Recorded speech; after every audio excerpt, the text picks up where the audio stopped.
going to hear now from a pianist extraordinaire, Jeremy Siskand. He is a virtuoso, a composer, and an educator, known for his innovative blending of jazz and classical music. I invite you to sit back, be entertained, and listen to Jeremy, and he'll be playing a Yamaha. Jeremy Siskand.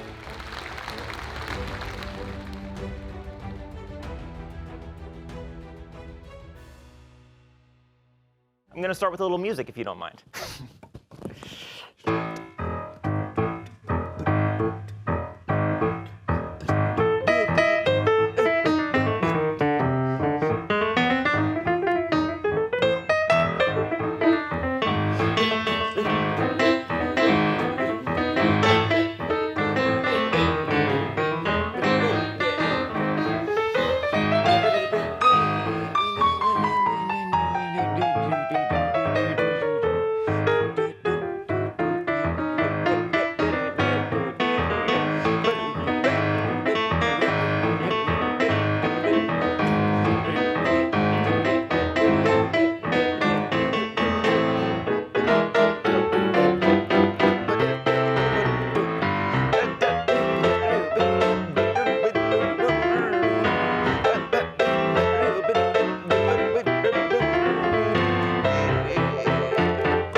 Thank you very much. Jazz in a conference center, just as Duke Ellington imagined it. My name is Jeremy Siskand. I'm a pianist, composer, educator, and I'm really thrilled to be here today. And I want to thank Imagine Solutions for including the arts, because this is a place where we can explore to our heart's content without having to put an arm into a leopard, which I am very grateful for. Nobody's been cannibalized in my band for years. And Randy Antic contacted me, and he said that he wanted to learn the difference among 4 different terms about jazz piano, and I'm here to teach that to you today. And those differences, those terms are ragtime, stride piano, boogie-woogie, and honky-tonk. And my hope, of course, is that not only by the end of this presentation will you have a good understanding of these 4 terms, but you will also have a renewed appreciation for the immense power of humans to be creative and to solve problems, because that's really what we're doing all the time while we explore this instrument. And the main problem that we are often solving at the piano as jazz pianists is what I call the mango problem. I'm a big fan of mangoes, and here we are in Florida among the tropics. And this problem is that we have 3 parts of music that are essential at all times. We have the bass. You heard me playing this, right? We have the chords. And then we have the melody. And often in jazz, I'm improvising the melody, but we still need a melody in there, right? So 3 mangoes, that's delicious, but we only have 2 hands, right? And so we end up with this math problem of 3 into 2. And how do we solve this problem? Well, we're going to start our journey with this man, John Philip Sousa. And he might not look like a pop star to you, but in the later 1800s, he was the Taylor Swift, he was the Billie Eilish, he was the Beyonce.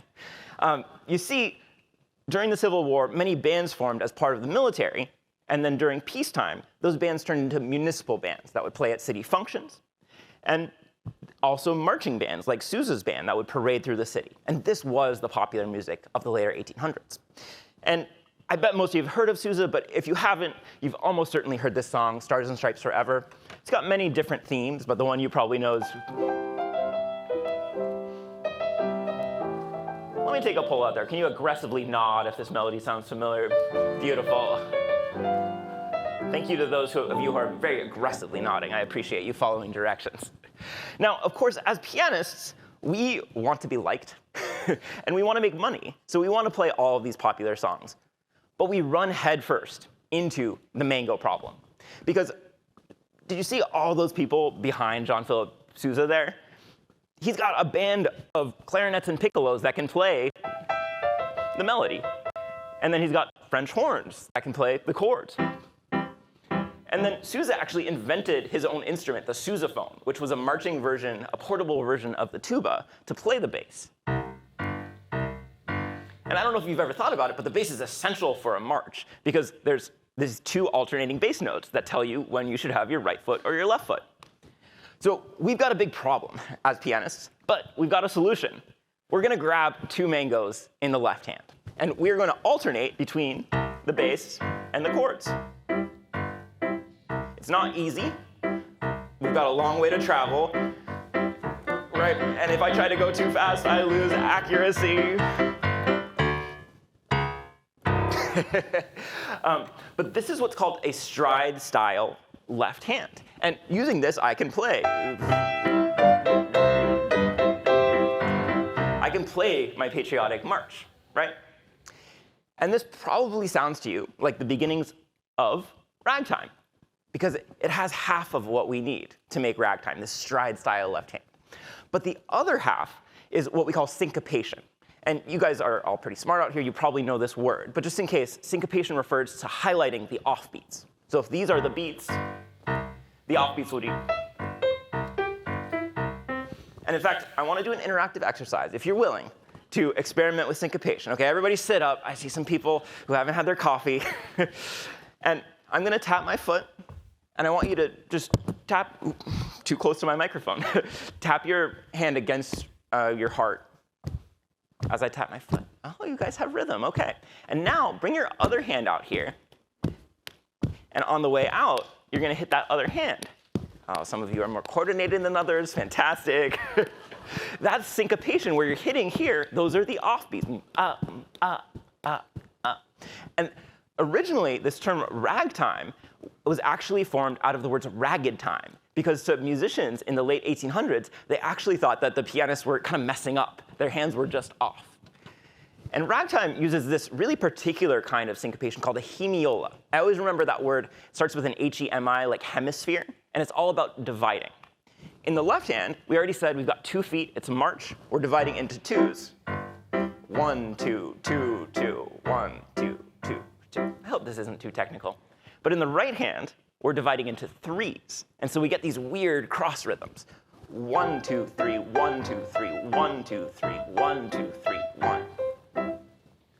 So now I could play Stars and Stripes Forever as a rag. I could play.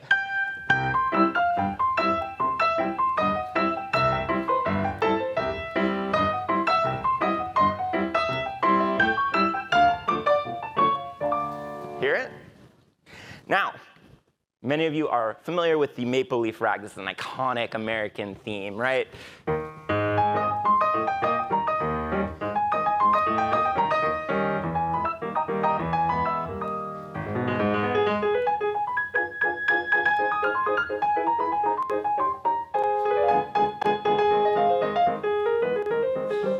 You might not be as familiar with the second theme, but it is just the perfect place to illustrate my point about ragtime, OK? So first, listen to this left hand. It's just doing a stride style left hand, just like the Jean-Philippe Sousa march. But in the right hand, it's these groups of 3. 1, 2, 3, 1, 2, 3, 1, 2, 3, 1. 1, 2, 3.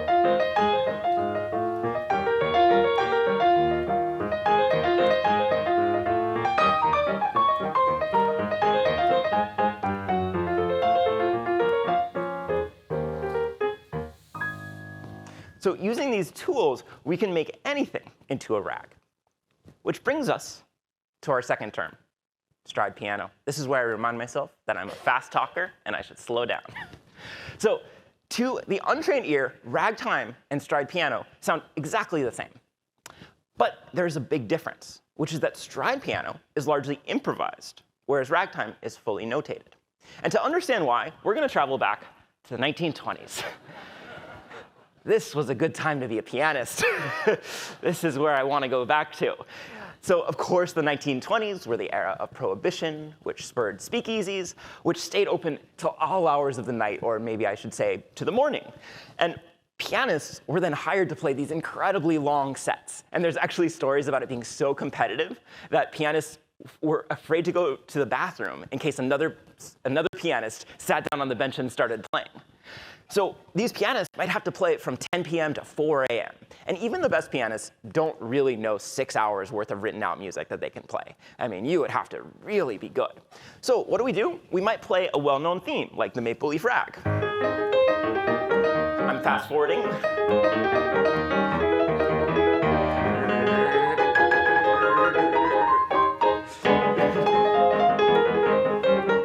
And instead of going on to that second theme, what are we going to do? We're going to play that theme again, but make a variation.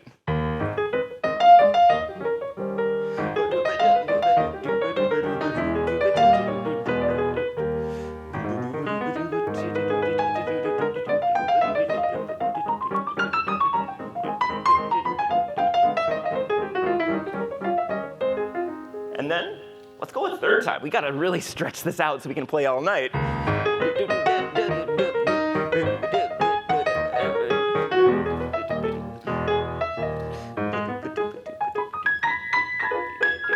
Etc., etc. And now, instead of having just one 4 or 5 minute piece, I have a 20-minute piece. And now I can go from 10 all the way till 4 and get paid for my gig.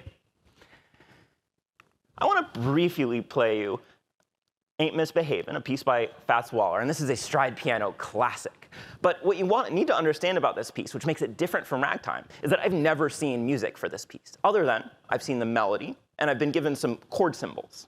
So everything that you're hearing has been invented by me, and is being invented on the spot, and will be a little bit different each time. Of course, I've practiced a little bit, I've prepared, I'm not showing up totally cold, but it'll be essentially different every time. So here's just a little taste of Ain't Misbehavin'.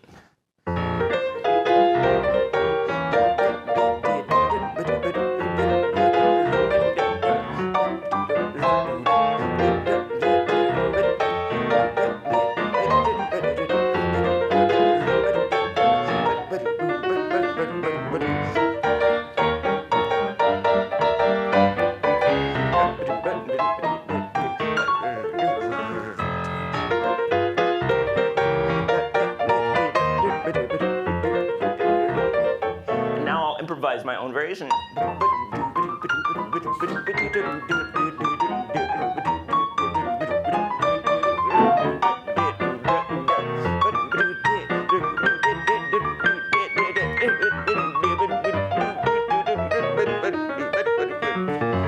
Right, and I could go on for as long as I want doing that. So, oh, thank you. You're very kind. So just to review, the difference between ragtime and stride piano is not so much about how they sound. It's actually that ragtime is fully notated, and it's more aligned in music history with classical music, whereas stride piano is mostly improvised and more aligned with jazz. Now, while these styles were sweeping across New Orleans, Washington, D.C., Baltimore, New York, up the eastern seaboard, a different style of piano playing was taking hold in the American Midwest, in Kansas City and Chicago in particular. And here you see Albert Ammons and Meade Lux Lewis, who were two of the great boogie-woogie pianists. Now, boogie-woogie also has a very challenging left hand, but in a different way than stride. So the stride style left hand, remember I'm going back and forth between bass and chord, low, mid, low, mid. The boogie-woogie left hand stays down, but it doubles the speed. Instead of 4 notes, 1, 2, 3, 4 in every measure, it has 8. So the boogie-woogie bass line, there's a bunch of different ways to do it, but it sounds something like this. Very active, very energetic. And because that bass line is so active, I got to move a mango. One of my mangoes, now I'm going to play the chords beneath the melody in the right hand. So if I'm going to play Stars and Stripes Forever as a boogie-woogie, I'm going to play.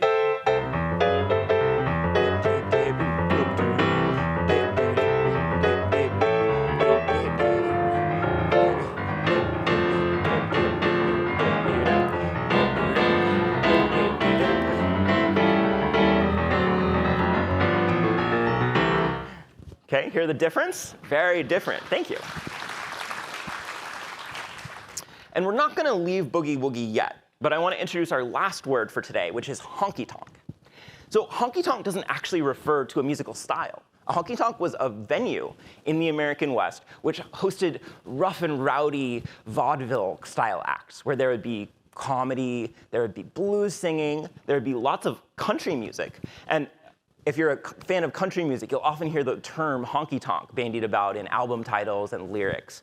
And it hosted boogie-woogie pianists. But honky-tonks were known for this kind of piano. I don't know how well you can see, but honky-tonk pianos were not well cared for. These were not the snooty social clubs of New York and Boston. These were cowboys, and they didn't necessarily take care of their pianos.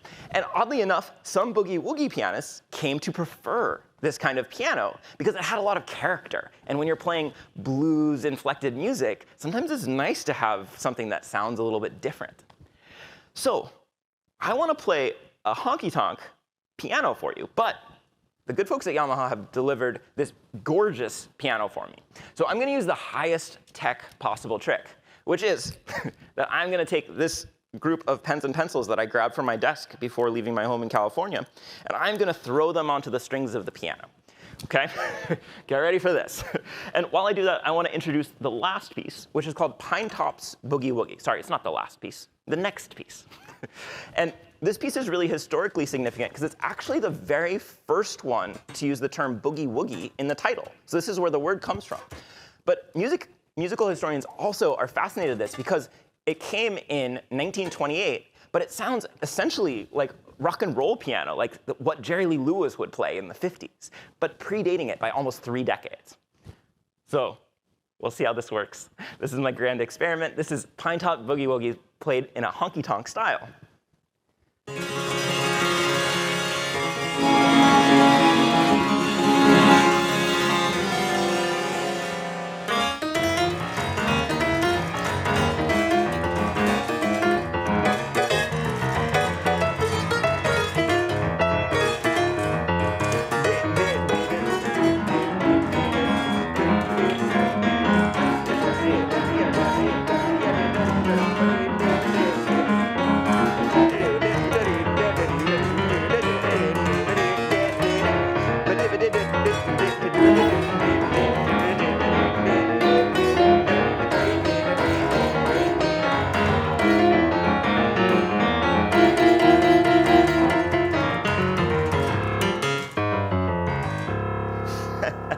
It works.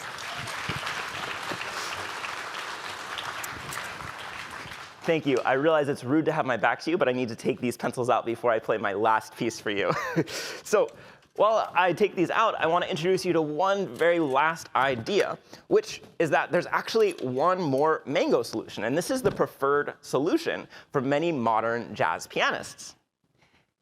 If you recall, we've had 2 mangoes in the left hand for stride style. We've had 2 mangoes on the right hand for boogie woogie. So the last solution is that we could share a mango between the hands. I'm barely holding on to that with my pinkies. It fell right after that picture. But modern pianists love using this because we can get all of these interesting colors into our chords if we dedicate about 3 fingers of each hand to the chords.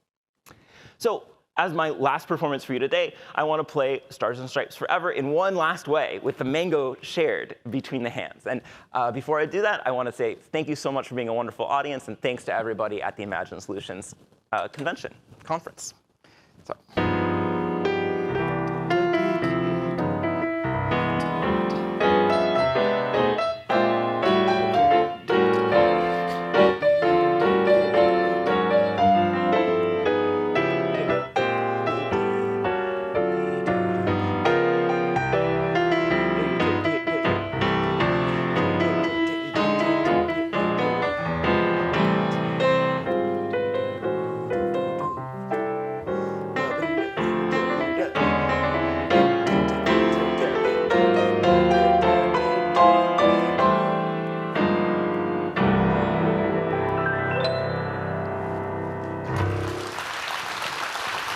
Thank you so much, everybody.